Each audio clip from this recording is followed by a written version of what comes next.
Entering the atmosphere in T minus 10, 9, 8, 7, 6, 5, 4, 3, 2, 1.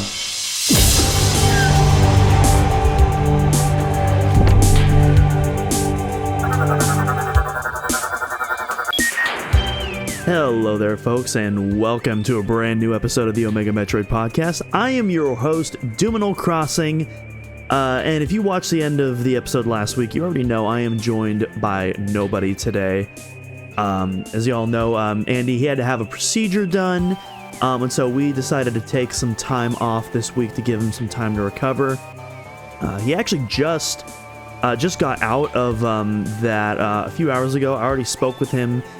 He says he's feeling a lot better right now, but he does still need some time to recover. So, again, as we said last week, we're going to be dipping our feet back into the Patreon pool to give you some content in the form of our new ongoing series, the Gooey Plays Metroid series.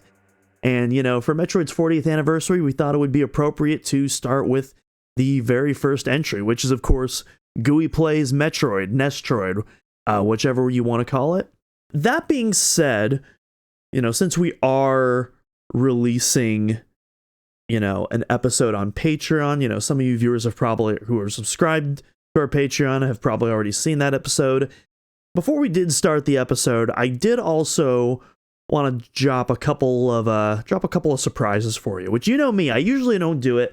I like to keep things close to the chest. I like to surprise you guys on the day of, but I think these are going to be worth it for you guys. Little sneak peek to reward you guys, who are clicking on this episode despite us, kind of repackaging some of our previous content. So, first things first, let's talk Metroid 40th anniversary celebration. So, on August 6th, we released on OmegaMetroid.com our biggest feature ever, the 40 greatest Metroid moments, a giant collaborative piece from all of the Omega Metroid staff members and a slew of special guest writers, including Gooey himself, who you'll be hearing from later on in this episode. It's our biggest feature ever. It was so much fun to put together. I contributed 5 entries to that article myself, so I definitely recommend y'all check that out if you haven't already. And I mean, literally our last 2 episodes were kind of our podcast form of just going over that entire list. So, you probably are already well aware of it now, but if for some reason you missed out, I mean, got some homework to do.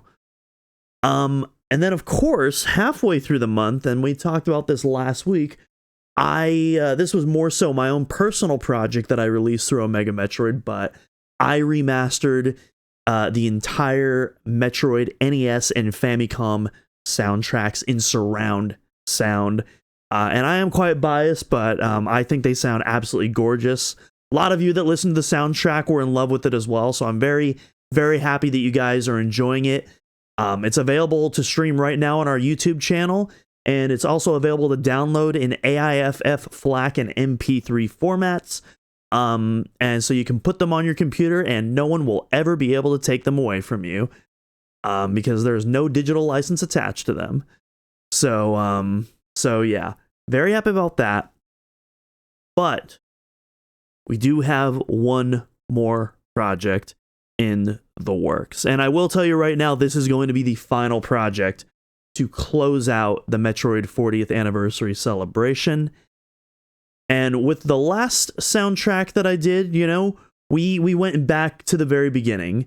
Metroid turned 40, it felt appropriate to remaster that soundtrack. And likewise, on that same note, it feels appropriate to close out the anniversary. We do something to celebrate where we're at today. And so, I am pleased to announce, for the first time in public, this Friday, August 28th, Metroid Prime 4 Beyond, the remastered soundtrack, is happening. It's technically already happened. The soundtrack is finished. It's uploaded. The YouTube video is prepared. The article is prepared. It's just on a timer, and it's waiting to be released. But it is happening. I went in, I cleaned up and remastered the Metroid Prime 4 soundtrack And as far as I'm aware, this is the first time the complete soundtrack has been publicly available to download, because the kind of the motivation for me, and I have a behind the scenes article releasing on Saturday, which I'll go into more detail about my reasoning for doing this and kind of the processes that I used. But, I was looking for, just a download to listen to like most folks were. And I was kind of disappointed to see that most of the soundtracks online didn't actually contain the full soundtrack, including most of the soundtrack, but there were some noticeable absences in all of the ones that I could find. So I made it my mission to basically pull a Thanos and do it myself. The Metroid Prime modding Discord helped me out, and I even credit them in the article, as well as a little README document in the download itself. So appreciate to all the individuals in the modding Discord who helped me out. But yeah, they taught me how to rip the game files, and I kind of just went to town from there. That is releasing this Friday, August 28th, and then the behind the scenes article, really deep diving into that remastering process, is dropping the day after on the 29th. So very excited to have that out. That will be, as I said, that's going to be the final project that we're going to be contributing for Metroid's 40th anniversary. Another remastered soundtrack, and dare I say, my most ambitious one to date. I'm really excited for y'all to hear what I did with that. So that's the first thing that we're doing, but of course, we do have some more Omega Metroid episodes dedicated to Metroid's 40th anniversary. And as we talked about last week, on the next episode, we were initially going to do it today, but we pushed it to next week. We are going to be talking about the surprise fan game that dropped on August 6th, Metroid's 40th anniversary, and that is, of course, Metroid Prime Origins. It's no secret that Andy and I absolutely love this game. We've been raving about it on the podcast in the Discord server.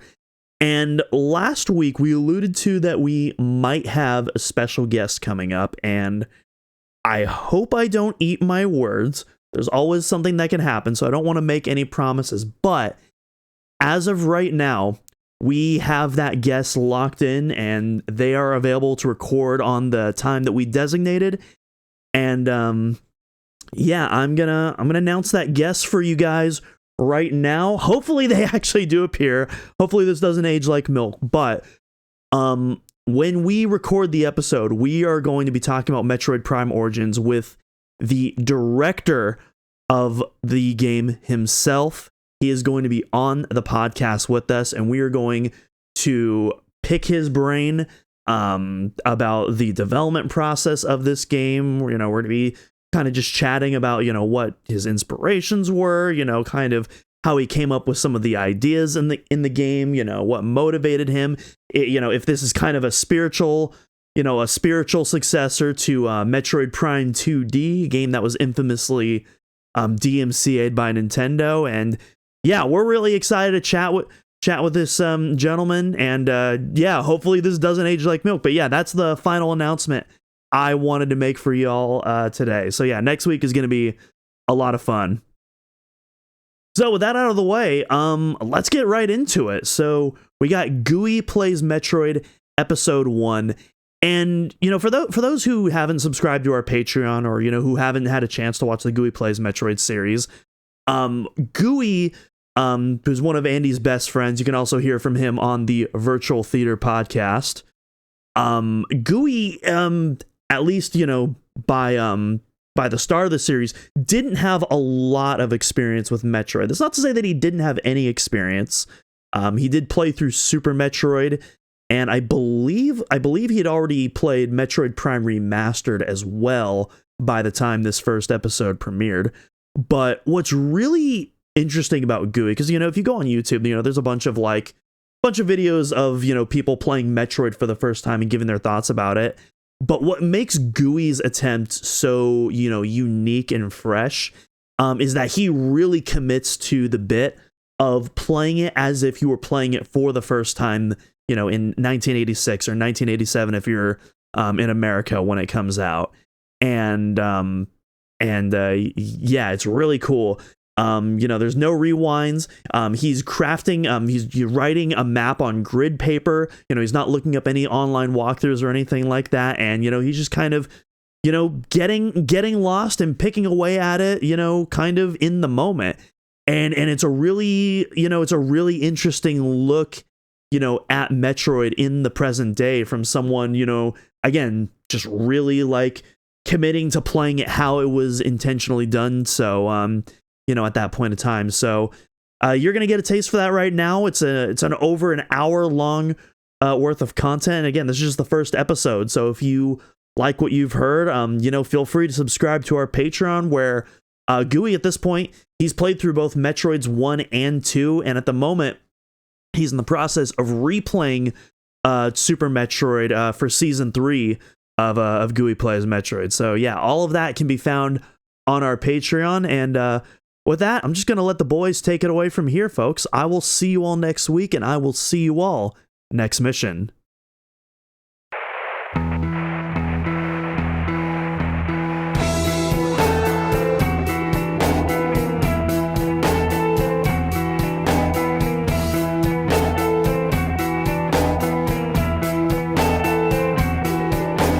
Hello, everyone, and welcome to the first episode of Gooey Plays Metroid. For the first time ever, we are introducing sort of, kind of. We are, so last month, we concluded the Great Metroid Area Ranking, a 2.5-year saga that was primarily focused on ranking every single area in the Metroid series, and we did it.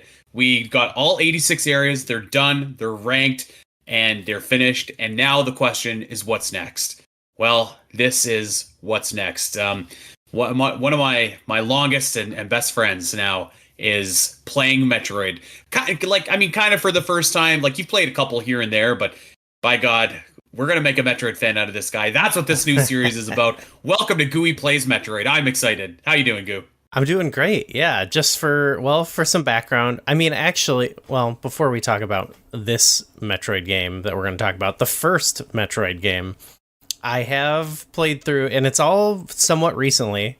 I played, actually, the first game I ever beat was Dread, just when it came out on Switch. I was like, it came out, and I was like, perfect. I love the sort of the style of game, the Metroidvanias, because it's very much like The Legend of Zelda, which we're both big fans of, get an item, go use it somewhere else type thing, solving navigational puzzles. So I was like, yeah, I've always wanted to get into the series. I just kind of, it never really worked out. I didn't have a Super Nintendo growing up. And I just, missed a lot of the games. So Dread came out and I was like, you know what? It's time. So I played that. Then you gifted me the Metroid Prime remaster for Switch, and I played that and I loved it. And then I was like, all right, I need to, I gotta respect Andy here. This is Metroid is part of his livelihood. How could I be podcast brethren with this guy if I don't play more? So I did play Super Metroid a few years ago. Must, yes. And loved it as well. So and of course I have actually played a little bit of this game, the first Metroid game. I had a friend who was a really big fan when I was in high school, and he actually he bought on my Wii for Virtual Console the first Metroid game so he could play it. So I toyed with it a little bit, but I never fully, invested my time into it. So this seemed like a great place to start. I love the NES and I love NES games. So, You forgot a key game that you've played that a lot of Metroid fans have not played. In fact, yes. Metroid Prime Federation Force. Which was fun in the circumstances that I played it with you and some other people for the Omega Metroid Marathon. That was a great time. We got about halfway through. I think we have to finish it next year. I'm down. I'm so down. I mean, I don't know if I would consider that a great game, but I definitely had fun. I had more fun. I think that's the way to say it, yeah. That was maybe like the most fun game that we did in the entire Metroid Marathon, but like Is it a great game? I don't know if you could say that. Maybe you could. I don't know. But yeah, hey, a lot of Metroid fans haven't played that as well. So so yeah, you're a leg up on the competition.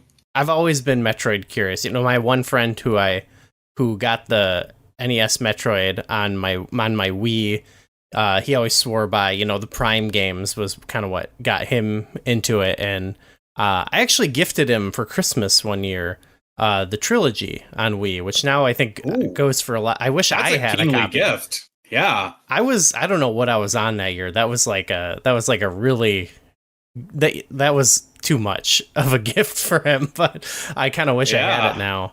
And then, yeah, that was, again, I just kind of missed it. Obviously it wasn't on the N64.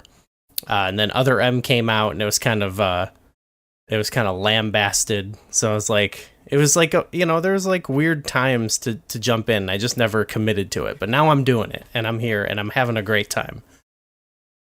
I will say that if you were to ask, I think probably a decent amount of Metroid fans, I would say this myself, actually.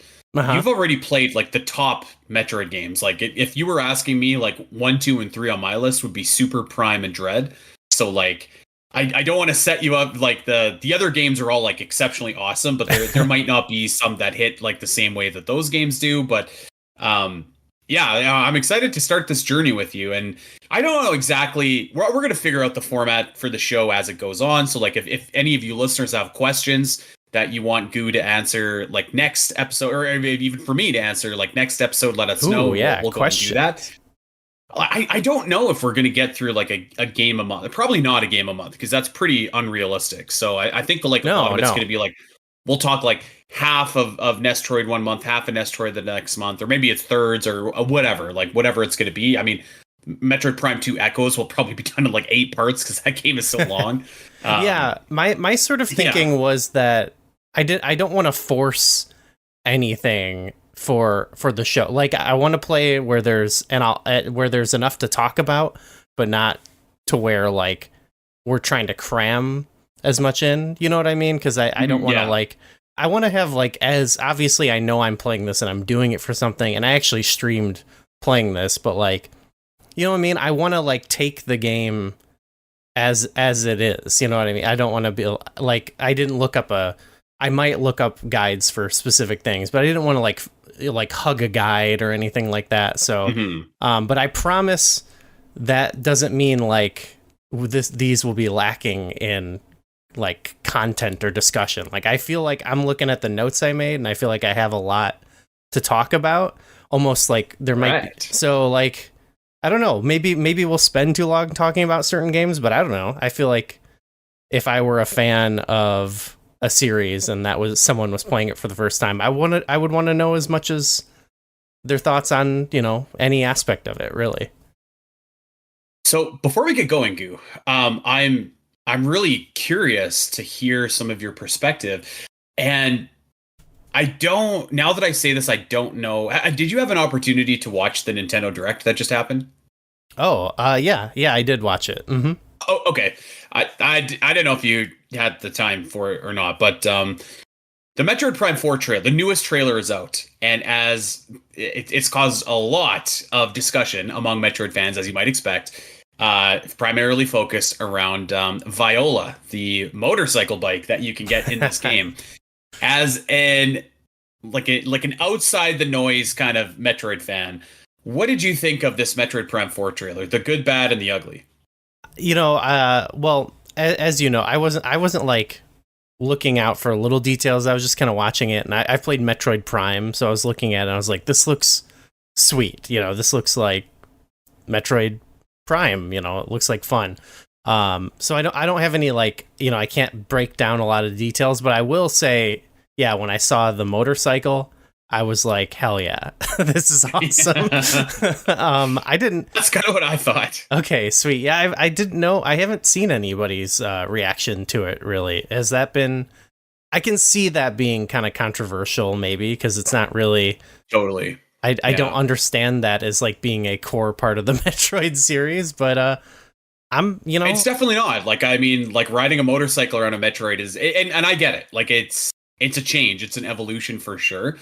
And I think there's been some bad faith and some good faith critiques of the trailer. Like some people were kind of saying like, I'm not in love with the animations of the bike or like how the desert looks. It looks very empty. I'm like, okay, like I guess that's acceptable. But I guess I always kind of go back to like, I'm riding the Master Cycle Zero in Breath of the Wild, and it's really hard to actually ride it because like the terrain is so uneven. So I kind of look at the desert being flatter as like not the worst thing in the world, But I mean, I guess I could see that, but yeah, there's been a lot of people with a lot of different opinions about this trailer. It's kind of what Nintendo's MO. I'm curious about the structure of the game, because like they've been taking now all these franchises and kind of giving them a different coat of paint, and obviously like not necessarily like open world, but kind of like presenting these situations that are a bit more open-ended.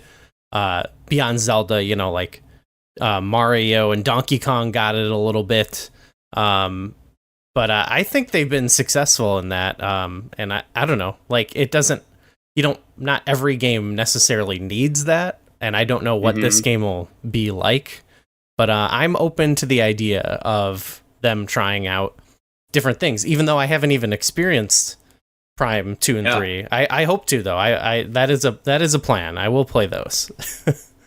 I did see one YouTube comment, and this almost broke my brain, but it was like the first half was complaining about the motorcycle and how bad it looked and how un-Metroid it looked and how like just it's whatever, right? Like that kind of complaints.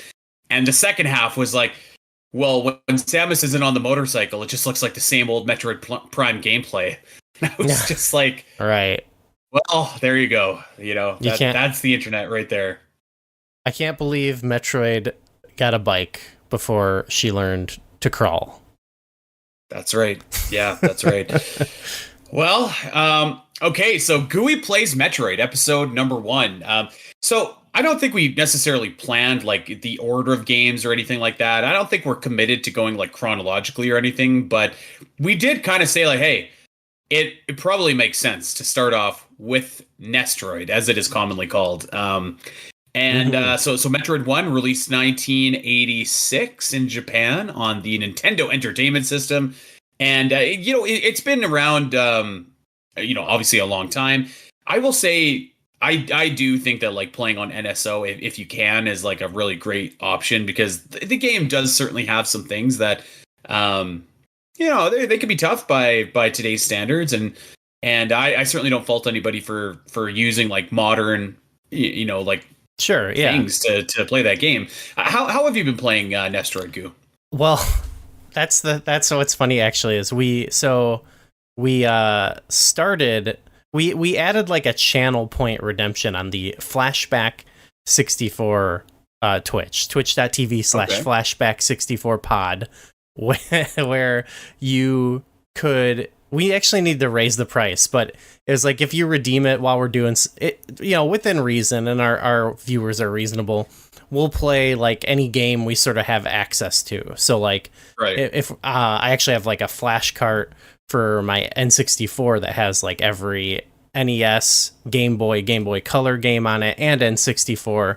So like that's one night we were doing an N64 stream, and Minneapolis King actually from Omega Metroid did it and said, "Hey, play Metroid on the NES." So I was like, "All right, hell yeah, I'm down." So we jumped into it and we were playing it on N64.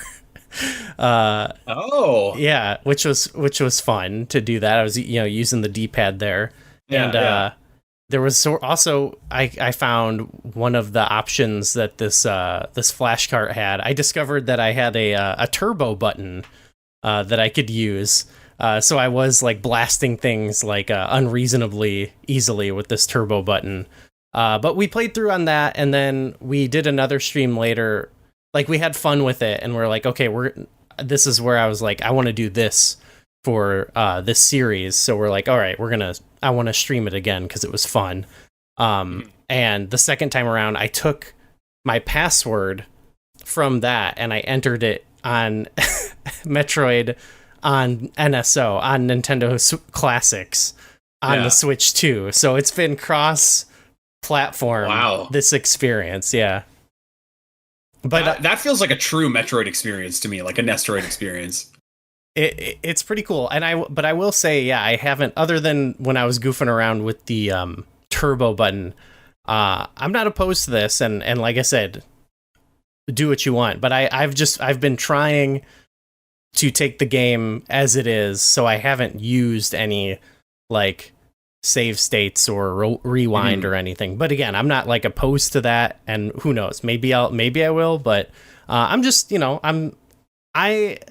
I love, Zelda 2 for NES, and I like other NES games. Like, I kind of click with that play style in a lot of ways. Obviously, Metroid's very different, and not every game is a banger on that console. But like, I don't necessarily get to, like, when I die in the game, it doesn't bug me too much, and I feel like the checkpoints are pretty reasonable and stuff like that. So it doesn't bother me. But again, if someone else was like, I don't want to do that, it's too tough, I get it. It's not certain things work for different people. So I'm not going to shame anyone, but I've been just kind of enjoying the game as it was, I suppose you could say.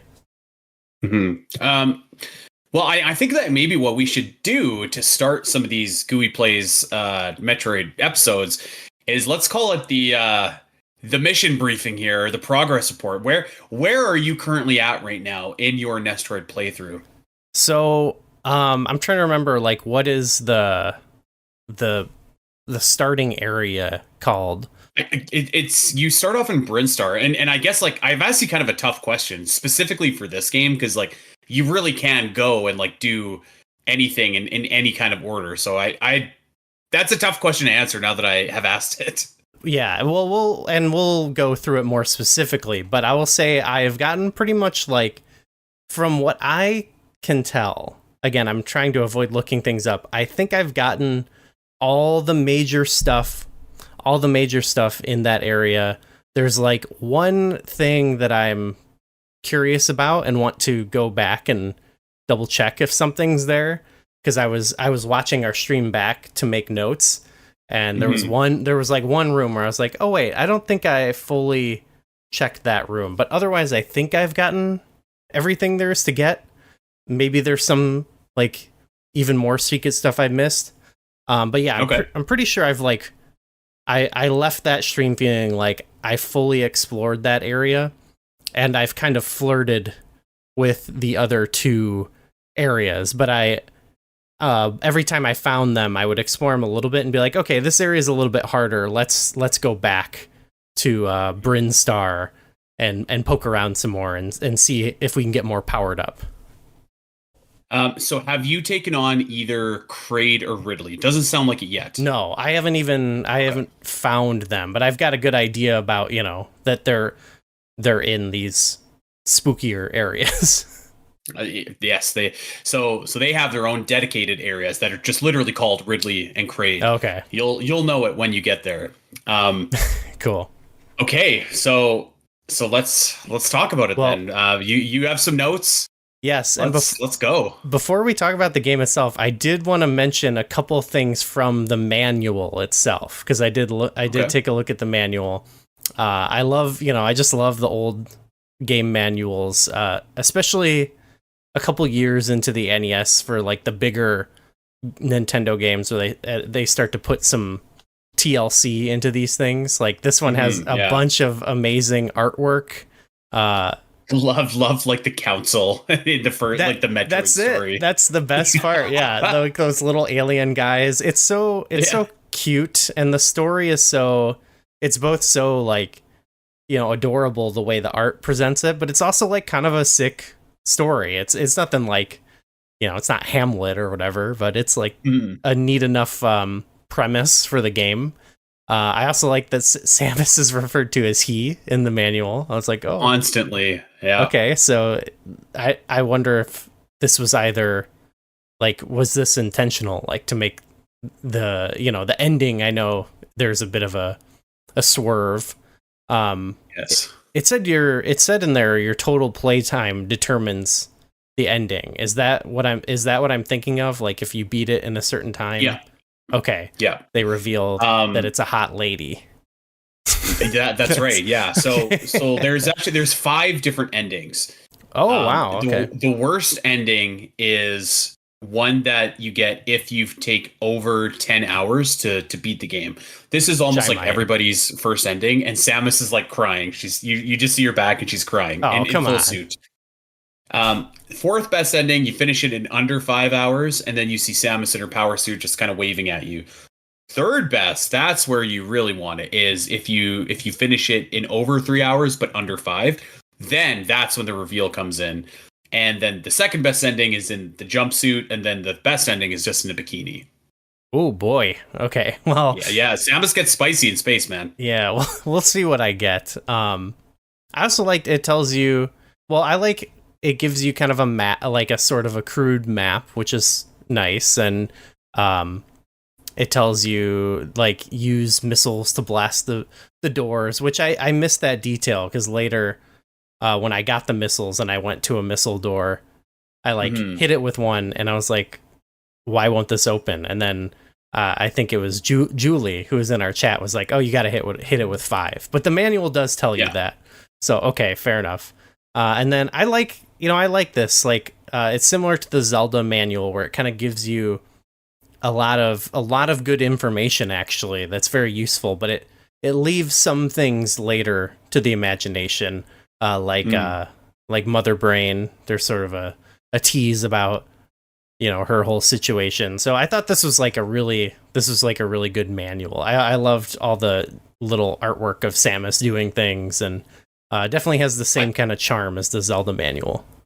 I agree. There's something about this NES style artwork. I think that's just like so charming, and I think it's really cool. Like, each individual enemy, each individual item, everything in this game has like its own unique piece of artwork, which I know that would be like impossible to do in like a modern game. Maybe not impossible, but it'd be a much bigger undertaking. But like there's something just so like charming about this. One thing I was going to ask you, what did you think of the Nestroid artwork for Kraid and for Ridley? Not quite the Kraid and Ridley that you think of now, is it? No, again, that also reminded me of like when you see like Gleeok or Aquamentus in some depictions where they're like cute little guys, I was like, that's cool. Yeah, I like they called them like they're like mini bosses or something. They were like basically henchmen. It makes them a little less imposing, but I imagine when you see them in the game, it's pretty sick. Mm-hmm. I also do like as well, because you're playing the game the OG way, the way that it was intended to. The manual also has like your checkboard where you can like, this is what the last thing I saw is, this is my password, the date. Like it's kind of a cool little thing that it has. I for the first time I took a picture on my phone of my I first played on my CRT, and then I played on a different TV for Switch 2, but I didn't at first check the photo, and I actually took like kind of a wavy bad photo of it. Which felt it kind of felt of the time, but I was able to get the password still.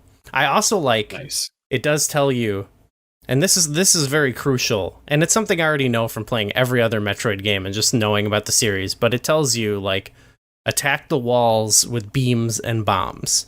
So I guess there are probably sections of this where it'll come up, but that's kind of like a criticism of this game and maybe other games, I think, where people are like, there's stuff, and Zelda, you get that too, and I think it's at times justified, but I was able to find, I think, like, most of the major stuff, at least so far, pretty easily, just by knowing that, like, yeah, you should bomb around and shoot the walls and stuff like that, like, and like, in a lot of cases, it's like kind of obvious, like, you get to a room and it's like, oh, there's nothing here. And it's like, well, no, obviously there's probably something hidden. So I feel like the manual gives you that tip, and I don't know. I don't think it's as cryptic maybe as people make it out to be.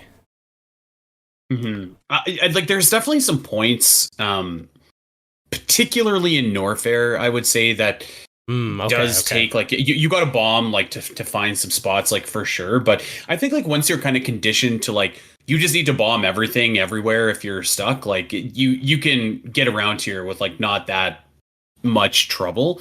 I mean, maybe I shouldn't say not that much trouble, but you know what I mean. Like you can certainly find your way if you start to speak that Metroid language. Similar like to how you play a Zelda game and like you start to know like I need to bomb this wall eventually, right? Like I think you'll find that same thing as you kind of creep on into the game. Okay. We should also say eat crow. I'm willing to eat crow on this, but so far I've been like, this is easy. I wouldn't say. I think you'll be fine. Like I think you play enough like retro games that it's like, yeah, you'll be fine. I feel confident. Newer players might be like a little bit more challenged. I think in getting around, but yeah, we'll see. I guess we'll find out on the course of Goo Plays Metroid. But we should also point out too, Goo, that you're not using a map available on the internet. Not even Omega Metroid's map, but you've done something much better. Yes. So that was the first time we played it. It was sort of that redemption thing, and we were just kind of like wildly exploring. We did find a couple things. We found the missiles and obviously the morph ball, but that was about it. Otherwise, we were just kind of wildly exploring for as long as it was fun. Just like kind of poking around. I was kind of at the end of the stream, but it definitely invigorated me, and I was like, okay, next stream we're gonna really figure this out. And I bought a booklet of graph paper to actually make a map on the graph paper, and I'll take a photo of it and share it. I sent you one, but basically I was playing and McKenna was my cartographer, and I knew that writing was too good to be yours. I knew that had to be McKenna. It was her, yeah, and she made an excellent map for me, and it was great because if we were in a room that was like, this is sketchy, we need to come back later when we have bombs to bomb around. Like, she would make a note of that. When we found the checkpoints that you get in the elevators, we're marking that down. And it really like that was so. I gotta say, it was actually really crucial to the experience of like having fun there. Because it was like fun to like, okay, it's that classic Metroidvania feel of like, okay, where have I been that I need to go double check and stuff like that, and like actually making your own map just made it all the more fun. Like, yeah, it would be cool if maybe the game had one, but this worked perfectly, honestly, with a piece of graph paper. It wasn't a perfect map, like sometimes McKenna even said, she was like, I'm glad you're playing and not me, because if I was playing, she was like, I would measure out like every single room, because I'd be going down a hallway and she'd be like, wait, how many squares? And I'd be like, we just say like, I don't know, like four squares or something, you know what I mean? Like, she made a damn good map. Like, this is pretty close to my Omega Metroid map, to be honest, because like I did it on like a grid too, and like she did a great job. Like, I was really impressed with the map, and there was like so many good like like names and like secret ceiling or tube room. Tubes, yeah. Sus, yeah. Did you see Sus, yeah. I think Minneapolis King shared like one of the rooms that has like the 5 long tubes stacked on top of each other. Yeah. And he's like, I wonder if people in the Omega Metroid server will recognize this room just from the drawing. Oh my god, totally. Like, as soon as I saw the 5 tubes, I was just like, I know that room. Go to the highest tube, like. There was like one time where there's like a room that you can't jump up to, but like later you come and you like fall down from the top. That was one where like we got to it and it was like we were just a little too far to the right, we're like, whoops. So we just kind of made like a line to connect it, but otherwise like it was pretty perfect. Yeah, like it's a quality like map. I'm quite impressed. I will say too, so there's only 2 Metroid games that don't have in-game maps, and the second obviously being Metroid 2 for the Game Boy. You're going to have a much easier time navigating Metroid 2 than Metroid 1, because it's a lot more of a linear experience. So, like, the map isn't really as crucial for that game, but like, I just like love like the old like busting out the graph paper to make a map. Like, what a time to be like playing video games this was, It is actually like, I think people think of it as like, oh, that's so much of a pain, I don't want to do it. But it's actually like, and granted, I had someone doing it for me the whole time, so like maybe it'd be more of a pain if I had to stop and do it, sure. But like, it was very fun, like actually doing that, and like it felt like, I don't know, I felt like more engaged with the game that it had that. So I don't know, I've seen certain like indie developers and stuff too say like, oh, my game I'm making, like I'm not including a map. And I can see why that would turn some people off, but I kind of support people doing that. I don't think every game needs that, but in this case, it was perfect, especially because like there's not a lot of like areas actually in the game, compared to other, compared to Totally. like Super Metroid. So like this actually like kind of, I think people might think it sounds like it's filler, but for me, it's like, no, it actually makes, it's like, I don't know, it adds something else to the game, some extra spice. So I liked it. I'm with you.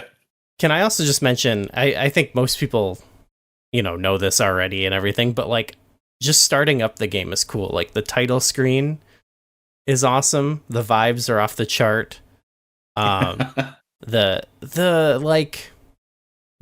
theme is so interesting because it starts off like really creepy and foreboding, and then it switches to kind of this like beautiful, like majestic melody. It's so odd, but in an amazing way. It's like such a tone setter, and I think it really suits the game exactly well. It's like both you're on this isolated planet just full of monsters, but it's also fun, and it's like a fun grand adventure. So I always thought it sounded like Dread at the beginning and then Hope in like the second part of the music, or inspiration or something. Yeah, it's so cool. It's so cool. So like even just like when you first start playing too, and then it kicks into more of like a the soundtrack where it's more of a like a marching type music. It sounds like this epic space quest. I love it. And just in terms of the basic gameplay, I think is very fun. Like I think it feels really good. Like the shooting and the jumping. I love the jumping in this, like how high you go, and it's a little bit floaty. And similar to like, I actually like kind of the simplistic gameplay where like similar to like the Legend of Zelda, where like it's locked kind of to just like a 4-way grid. For me, I actually kind of like it because it makes a lot of it like easy to process. You know what I mean? Like things you can kind of be like, okay, I can like line this shot up in like a specific way. So that really clicked with me, and like figuring out how the different enemies function. Like there's like the guys who just crawl around, and there's like the guys who dive down on you. There's those other guys who dive down, but when you jump, they jump up. So just kind of like figuring out the enemies and kind of like the effective ways to like take them out and safely move through a room is very fun for me. Do you take out most enemies, or do you try and avoid them if you can? It really depends. Like when I'm first going through an area, especially if it's like a new enemy, I'll do it. Or if I feel like I'm, like if I don't know what's coming, I'll try to take it slow. But then, once I've like kind of gone through an area, and I'm sure most of the game is like this. Once I've gone through an area and I just know where I'm trying to get, it depends on how I'm feeling when I get to that room. But a lot of times I might just try to like run past them all, or I might like run and jump and try to kill some of them, but like keep moving if, like they get on the other side of me. It really depends. But yeah, like, or, sometimes I'll get in a precarious situation and I'll be like, crap, I need to get out of here. So I'll just start booking it, I think I've heard that like a lot of people, they just try to avoid fighting enemies, but I mean, I think it's fun. So I'll usually engage with them at least on the first go around. I'm usually kind of the same way. I'll try and if I can, like take out everything to move in a room a little bit more peacefully. But now my playthroughs, it's almost like another kind of excitement, like getting through a room like unscathed with all these like moving enemies and stuff like that, and knowing how they move too, and like controlling your jump, kind of like what you were saying. I feel like is like really satisfying to avoid some of these enemies, because sometimes it's a short jump, sometimes it's a long jump, sometimes it's just like you hold it and it's just right in the middle. So that's almost like a different kind of like way that I think it's like really fun as well with enemies, even not necessarily engaging in combat. You do have to like get over a little bit of like there is that like innate feeling of like, oh, there's an enemy on the ground, like I want to like duck and shoot him, but you can't do that. Maybe it's from playing so much Zelda 2, I want to like crouch and stab or whatever, but why can't Metroid crawl? But that pretty much goes away pretty easily, like when you get into the flow. And honestly, I kill a lot of them too, because I'm usually like, oh, maybe they'll drop some health or something like that. And sometimes I end up hurting myself more than anything. The worst. Sometimes the worst feeling. I'll be like farming from those guys that come out of the pipes. Yeah. And then I'll take more damage in the process, and I'll be like, do I stick around and keep farming, or do I just try and turn this around? Or yeah, I don't know. Do I bite the bullet, basically? But it was funny actually when we started. I first was like, McKenna, you start playing. I want to see like what you think of it. And I know just from playing it before and just knowing generally about the game that morph ball is right there at the beginning. But I think like we're trained so much, like you start the game, go right, that like just went without it, and like we got the missiles before we got the morph ball. Really? Yeah. So, it's funny because I've always felt like that was like very intentional to like teach you like you actually need to go the other way, because I think that there's only so far you can get without the morph ball. Yeah, I think it's pretty cool game design actually. But I didn't say anything because I was like, yeah, whatever. Let's see. Like that first playthrough was low stakes, so sort of just like, let's see what happens. But yeah, eventually you get that and you can do a lot more. And you mentioned the, sometimes avoiding the enemies with the jumps and stuff is fun, but also like there's some spots of like precarious platforming that I like never feel comfortable about, like when you gotta go on like one column over some whatever it is, acid or something like that. That definitely stresses me out, and I've gotten caught in it a couple of times for sure. But overall it's pretty manageable. Like I wouldn't say it's like my favorite platforming. The jumping in general feels good. Those spots kind of feel bad sometimes, but sometimes it's funny, like when I was in some of the later areas that I eventually just retreated from. Like I would go into one of those rooms and there'd be the platforms, but also like a pipe spawning those enemies and another enemy up on the ceiling. And I was like, really, and you'd have to jump up like a succession of columns as they rise, and like that would really stress me out. You should see some of the speed runs of this game. It's crazy how precise people are jumping. Like I could never. I can't. There's a part later in the game I can't wait to talk about, but there's like, it's like, because you know how you can shoot blocks and they disappear or whatever. There's like a big vertical column, and you need to shoot blocks, jump on it, but you only have a couple seconds to kind of jump up and shoot the next block above you to make like this makeshift platform before those blocks respawn. And it's like, Dude, I actually got into a room like that. Is there multiple rooms like that? There's definitely a few. The one that I'm thinking of is later in Kraid's lair. Yeah. Okay. And it's a long room. So like if you fall, it's just like, oh god. Crap. Because I found one of those rooms in the early part of the game. And it was horrible. I was like, this sucks. Like this is a troll room. Because also I'm pretty sure there wasn't anything down there. I'm pretty sure this room just existed to troll me. It's the room. Do you remember where it was on your map? It is just to the left of where you get the ice beam. I know what you're talking about, yeah.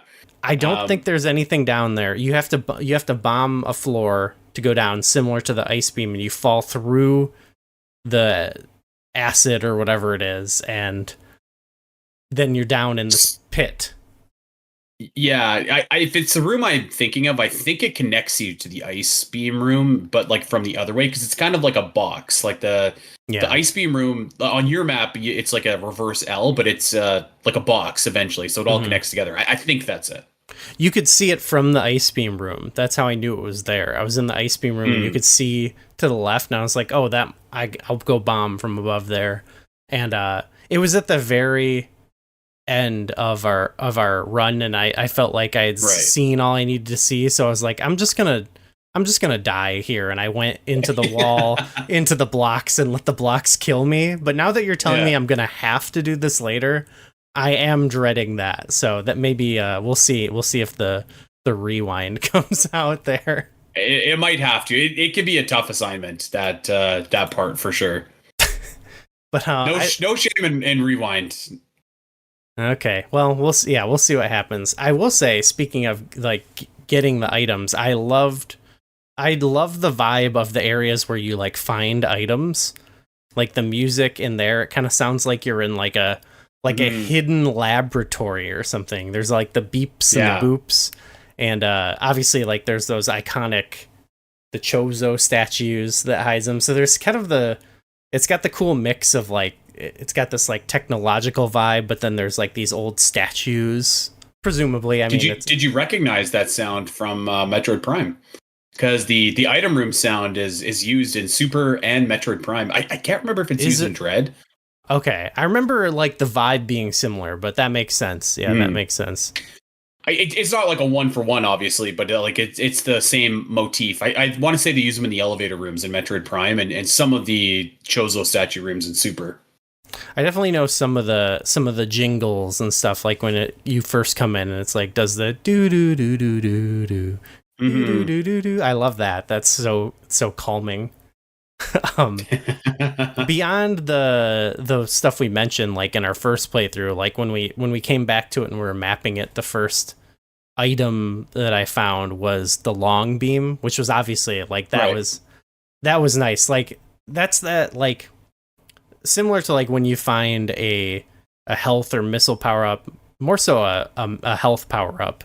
It's got that thing of like this part of the game I'm in, like I now feel like more comfortable in, and I love that feeling of like, oh, I'm just like a little bit more powerful, like I can hit the enemies from further away, which sometimes when you're going up and down those we're calling them tubes, like I already felt pretty good in there because those little critters crawling like are pretty easy to kill and they'll drop health.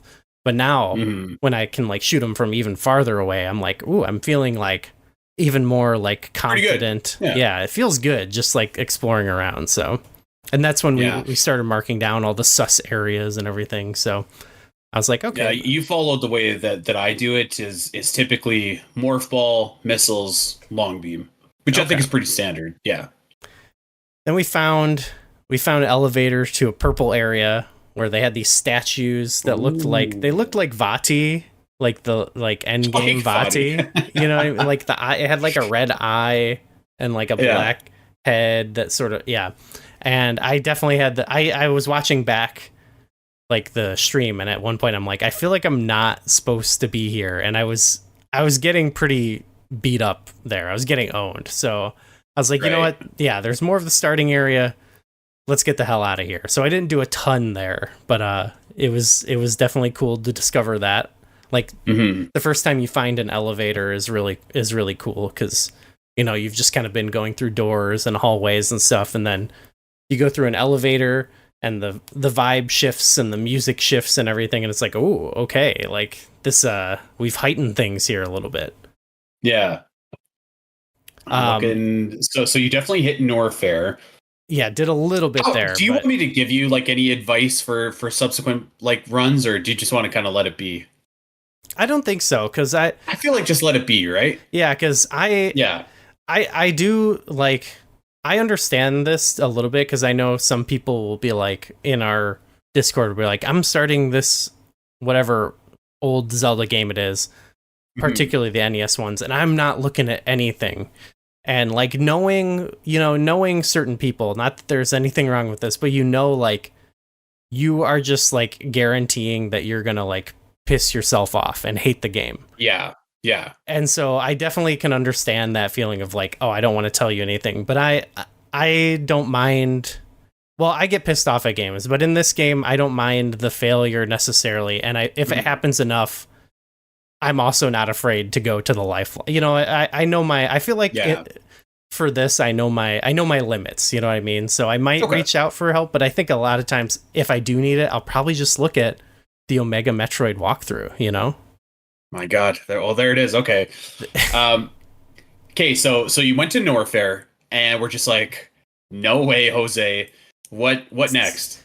Then I found the bombs, which was a game changer. Yeah. Because that's when it really, that feeling of like all those sus rooms we marked off, like we got to go back and we got to bomb everything. And I still hadn't mapped out all of the Brinstar. So like it still felt like there's so much to do. And actually when I got to the area of the bombs, this was an area where like my health was beeping. I was like getting to that last room and there was enemies. It was so stressful. I was like, no, I don't want to have to come back here, but I got it just barely. We got to talk about the beep in this game, by the way. It is just like, it's brutal. So loud and so persistent. It's the same as Zelda when you have no hearts. It's just like, oh my God, like I get it. I wish the threshold was like a little bit lower, like in terms of like the amount of health you have.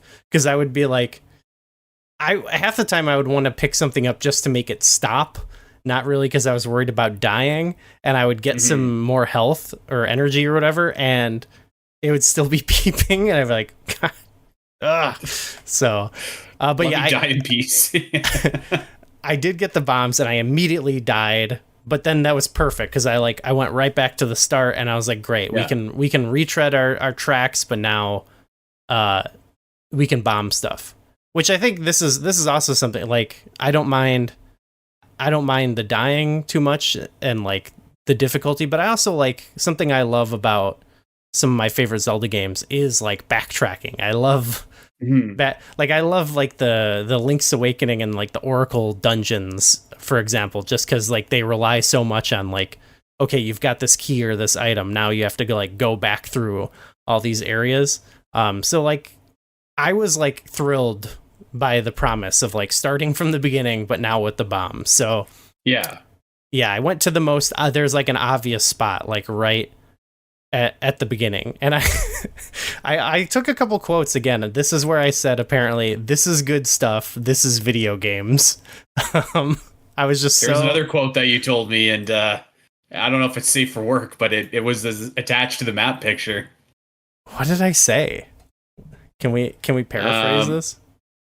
We said that Metroid. It slaps. Let's just say it slaps. Yeah, that's the way to say it. Yeah. But then I immediately found another elevator, which led to.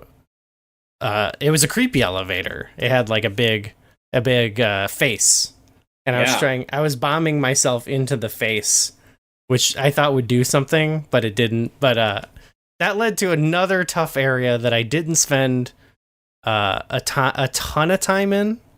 It was just very intimidating. I did come to, this was one where I came to a room with a dead end, and it's like, oh, obviously there's a secret, and I got through, and there was like, I think a missile tank or something that you had. That's where I was describing one of those hard platforming sections. And I did it I died there a few times and kept backtracking, and I finally got it and then died immediately. But I saw there was like more beyond the missile tank, like more, and I was like, no, I'm gonna come back to this area as well, like, because it was beating up on me, you know. Did you recognize the music? Yeah, actually that was the first thing I think I said when I got down there. It's like, oh, I know this tune, I've heard it covered and stuff before, and I'm pretty sure I've heard it in other games. In Smash Bros. Melee is like the big one. there's this band I loved called The Advantage that only does like they only did NES. They only had a few albums, but they did only NES covers, and they've pretty much done. Oh, cool. Yeah, and it's a sick band. People should check them out. I don't think they're a band anymore, but very like this is just sort of a tangent, but a lot of people, they do like metal covers of video game. There's a lot of that out. There's no end to that, which is fine. But the thing I loved about The Advantage was they have 2 guitars, a bass player, and a drummer. But the guitars would typically just be like clean guitar, and they would just do straight up like the higher pitched frequencies of the NES would be the guitars, the low frequency the bass, and then the percussionist, he kind of got to sort of improvise or like make up. Like otherwise they were like doing just like straight up covers of this, and I really appreciated it because you just really hear like a live band version like of these. They're not like adding a bunch of stuff to it. Anyway, the Metroid, they do this song and I think the title theme, and they're so good. Maybe I'll include them in this episode because they rip. But anyway, slap and rip, baby. I knew this area was going to be cool. You were in Kraid's lair, as I'm sure you put together. So I'm not going to tell you a lot of stuff, but I'm going to tell you 2 things. Mm-hmm. Number 1 is that you have bombs and missiles. You have everything that you need to beat the game. The game doesn't. You can beat it with bombs and missiles. Like you can go anywhere in this game now. Like there's really nothing that you can't do. I will say though that there are 2 other power-ups. Three power-ups that you can get, but 2 of them I would say are like crucial. And I guess to be honest, you need the one of them that's not crucial to get the second one that is. So there's 3 power-ups that are going to make your life so much easier. Okay. So keep on looking. I didn't do much. I'm sure you probably already know what they are, actually. Well, I'm probably familiar with them. Yeah. But like I don't know the context in this game. But the only other thing I did was I went up to the tubes room that we talked about. Yeah. And this was where I think there's something I'm missing, because I found the tubes room, which was sort of a hidden secret. And then there was this one room that was really suspicious, where, it was like you look at the floor and there's an enemy under there. So I'm like, oh, let's bomb the floor. But nothing happened.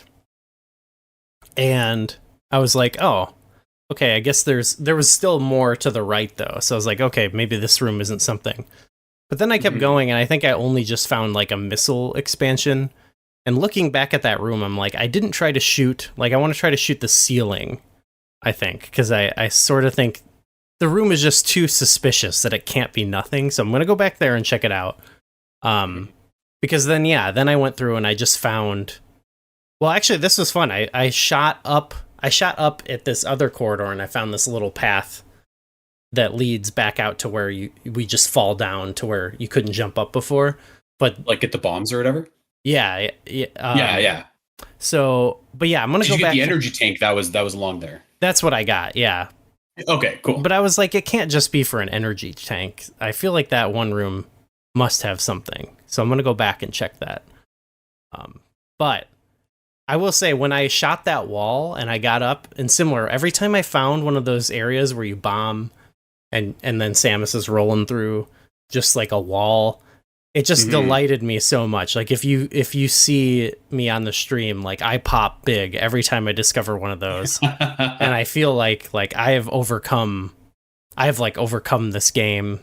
This game is easy. Everyone lied to me about it being cryptic. But then I also get humbled often in it. But yes, it's such a good feeling to like find one of those little secrets. You certainly have an advantage, I think, over a lot of like other play. Like the game, I think it's fair to say this game does not hold your hand, like for sure. Yeah. Like I think that you play like vintage games, and oftentimes vintage games don't hold your hand, because like that's how you got your value out of them by like replaying them, and it's still in the era of arcades where you do the same thing, kind of not the same thing, but like you do the same challenges over and over, and to get a better score, and like this is not dissimilar from that. So like I think you're more in tune to like just being aware and like looking for stuff. So like I think you're having an easier time. I'm really excited for you to get to like Torian in particular, like the end game. Okay, that's gonna be awesome. That's gonna be great. Yeah, I felt like the game. You know what, the game. There was nothing I had to do too many times, I will say, because like. That's the thing, is like you can usually go, by the end of it, I had 2 energy tanks, so I was feeling a little bit stronger. And like by the time I had wrapped up what I felt like was like completing that first area, I felt like nothing in it was too crazy difficult. And I felt like it's because I knew, like I had it's honestly because I had that map, like, because I would go to an area that's too hard, but I can see on my map, like, oh, I like, there's still more I can explore, and like, ostensibly, I think the early, which should be the easier area. And I think that actually could be a thing that, like, I do kind of believe in, like, the idea of you got to kind of meet the game on its level a little bit. And I think that's part of it. I think if I had played this game like for real when my friend bought it on my Wii, I don't think I would have done that. I would have just been like I would have gotten to the later areas, and I would have just like beaten my head against the wall and got frustrated and quit. But I think like that idea, that like actually like having the context of the world that you have to provide for yourself, the game doesn't provide it. I think that's what made the game just feel like fun. Like it was fun the whole time. Now, will these other areas were hard though, so I don't know, but at least they checkpoint you in these areas. Yeah, like Norfair and frankly like Kraid's Lair and Ridley's Lair are certainly a step up from Brinstar, but I would even say, like, if you were asking me, like, not a crazy step up. Ridley's Lair is probably the most difficult. But like, I think that like you're on the right track. Like you're pretty much spot on. Like it sounds like you said that you're pretty much done with the first area. You're pretty close. Yeah. Like there's not a whole lot left there, and nothing maybe for right now, I might suggest.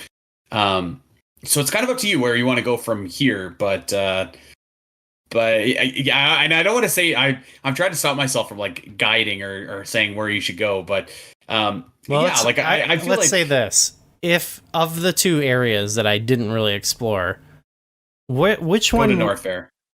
Okay, that's the purple spot. Okay, yeah. Cool. Yeah. So yeah, and I'll your have objective should be is like accruing missile expansions. Yes, because you will need them. And then it should be just like trying to so there's a couple of key upgrades. I mean, like we saw them in the manual, right? So like I don't. Oh yeah. Maybe right. I don't need to like dance around what some of them are. I remember the like, screw attack, and that's the screw attack is a game changer. That it right there is going to let you like anytime you jump, you will just kill enemies, which is like the most godly thing in this entire game. So the screw attack, I think, is a must, and the various suit is going to be like key because it like reduces the amount of damage that you take like by a lot. So yeah.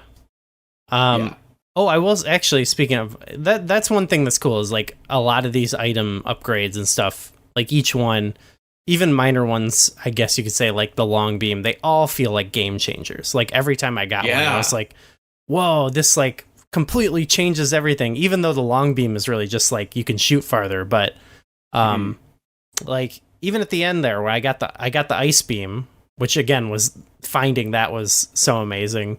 That felt amazing. Like I only played with it a little bit, but like going out and shooting a lot of these enemies who are giving you trouble, but now they just stop in their tracks. Like that's amazing. So the game so far has not ceased to be more enjoyable as it goes on. One last, do you want a piece of advice about beams or no? Sure, yeah, go for it. Okay, the only other thing I'll say is that, and again, I hope, like again, just looking at the manual. So you'll need the high jump to get the various suit. But in terms of beams, so there's the long beam, the ice beam, and the wave beam. The long beam is a permanent upgrade that just gets applied to the ice or the wave beam, but you cannot have the wave and the ice beam at the same time. It's one or the other. Oh, okay. Just FYI. Is one better than the other, or is it subjective? It's probably subjective, but you will need the ice beam for Torian. Oh, so can you like get stuck basically? No, there's a few different places where you can get the wave beam and the ice beam, if I'm not mistaken. There's at least 2 places you can get the ice beam. And I want to say there's 2 places you can get the wave beam too. I could be fact checked about that. Oh, so I can go back to where I've gotten the ice beam and like pick it back up. Yeah. Oh, okay. Yeah. Okay, interesting. So, well, okay, nice. It's subjective. Like you'll make up your mind. There's pros to the wave beam and cons to the wave beam, and similar for ice beam as well. The ice beam, because you have the ice beam right now, right? Mm-hmm. And I'm loving it. I'm loving it for sure. I would say that for my money, anyways, the ice beam is generally more helpful because you can like freeze enemies and use them as platforms. So it's more helpful in terms of traversal. Whereas the wave beam could be more helpful in terms of like just shooting enemies from more of a distance, and you can shoot enemies like through walls and stuff. That does appeal to me a little bit more, I think. But yeah, okay, yeah. I mean, play around with both. See what you like. Just know that like you do need the ice beam. You'll need to go and get it at some point if you get the wave beam. Awesome. Okay, that's great to know. Yeah. Well, cool. That's everything I've done. I was like, I'm pretty sure this would be more than an episode, but I guess it really wasn't that much in the grand scheme of it. It felt like such a massive journey that I was on, but that's what's cool about like even these games. I'll keep comparing it to The Legend of Zelda, where it feels like this epic adventure that they really get out of like really a very limited amount of screens and enemies and stuff like that, so I'm excited to keep going. I'm like stoked actually to see what you think of like the final areas. Like I feel like Norfair is probably the biggest area in terms of like the amount of rooms and stuff like that, so I'm still like really, there's a lot for you to do there, but Brinstar is definitely like the big lion's share of the exploration. Like Ridley's Lair and Kraid's Lair are big enough, but like not as big as Brinstar. So I'm just really excited for you to like try and like take on those bosses, see what you think, kind of thing. Ooh, yeah, I'm nervous. Yeah. Oh, I do know where like the end of the game is as well. Like I found that spot. Mm-hmm. So the statue room. I love that. Like in the other Metroid games, they did that too, and I love that where it's like you find it early on, and it's like, I don't know, it has such a cool like sense of like it's like looming over the whole game, Mm-hmm. Yeah. It's I'm excited for you to press on and see what other secrets you can find in this game, because there's like a lot, and there's a lot of I'm really curious to see your perspective on like the boss fights and definitely the final area. I'm really stoked about. Okay, yeah, we'll see. I mean, it sounds like it could be finished by the next time. I guess we'll see. I think my plan was like I'll probably play it for another. I think I did this playthrough was probably like 3 hours in total. Okay. And maybe less. So I'll probably play for about as long. And if I feel like I have a lot to do still, I'll stop. Or if I feel like I'm close to the end, maybe I'll push on and just go for the end. But yeah, we'll see. Maybe another episode, maybe 2. We'll see. We'll see how it all goes. If Goo is a exploration master, or if he needs a little bit more time, we'll see what's in store for him here. So, okay, so Act 1 of Nestroid is done. Ooh. Act 2 coming up here, maybe Act 3 as well. I don't know, but yeah, excited to see where this goes. And I guess like we should also say to everybody too, like let us know again, like if you have questions for Goo about his initial playthrough, anything that he said. If you have any thoughts or like something that you want to see for these shows, like kind of going forward, if there's a segment you want, if there's kind of like I don't know, we're open to ideas. So let us know if there's something you want to see, and we can try and work them in. Because I think that yeah, everything's on the table. Yeah, even if you just if you have like post game wrap up sort of questions to include like about the experience, like yeah, let me know. Yeah, okay. Maybe if it's like a spoilery type of question, send it to me and then I'll send it to Goo. Like send it to me on Discord and I'll send it to Goo after he's given me the okay that like he's not that there's really spoilers in this game, but like for a Metroid Fusion or like a, you know what I mean, something like that in the future. Oh, sure, we'll do that. Yeah. Yeah. Cool. Okay.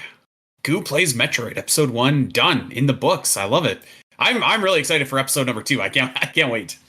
I'm loving it. I mean, I feel like I'm not trying to just ingratiate myself to the Metroid audience here, but this is so far a series for me where it's been hit after hit. So thank you, Metroid. I thought that this would be, and I think you did too. Like I thought that this would be a good game to start off with because I was pretty sure that you'd really like Nestroid.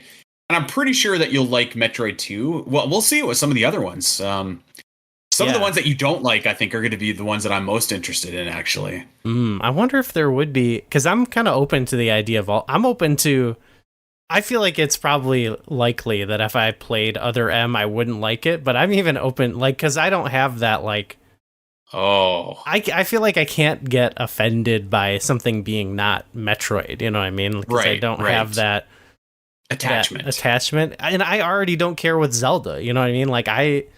Like some of my like some of those like weird Zelda games like are ones I love. So like it'd be hard. But from what I've heard of that game, it sounds horrible. So we'll see what happens. If we're voting for what the next game is, Goo, my vote's for Other M. Oh my god! And I can yeah, we can figure. Maybe we should do a poll. Yeah, people should comment. I think we got to do a poll. Okay. I think if we do a poll, Other M is going to be the runaway winner. Though, I gotta say, so just be ready for that. I just want to play the second one, but I'll do whatever people want. I'll do whatever. Yeah, let us know. Okay, there it is. Gooey Plays Metroid, episode number 1. We hope that you liked it. Our goal is to spread the word about Metroid here on the Omega Metroid podcast and OmegaMetroid.com. So we've got at least one more devout followee that we've converted to Nestroid here, so you love to see it. Goo, thank you for sharing with us. Please keep making that math. I gotta see it to completion. I actually would love to put that on OmegaMetroid.com after you're done. I'll post this with the pics. And actually, I'm gonna be out of town for a few weeks, and I was gonna like bring it with and keep playing. But then after doing this stream, I was like, no one can do this like McKenna. So I'm gonna have to do it. Like we'll probably just stream it again. So go follow twitch.tv/flashback64pod. You might catch us playing it. Because I need her map skills. I mean, like I love you, but I've seen your writing, and it's not on this level. You know, McKenna has done. McKenna, honestly, this map is like not that far off from what I made in Photoshop with like Corey. Like it's really good. I'll let her know. I think she'll appreciate that. Yes, please tell her that. Frankly, we can't map Metroid without her at this point. So, okay, there it is, everybody. Thank you so much for checking us out over on Patreon, patreon.com/spnet. We hope that you dug this episode. Let us know if there's some stuff that you'd like to see in the future. If you got questions, just leave them in the comment on this post on Patreon. We'll get to them next month. And thank you for the support. It helps Omega Metroid. It helps everything that we do, so it's all very much appreciated. So thank you so much, and we'll see you guys back here next month for episode number 2. So until then, everybody, take care.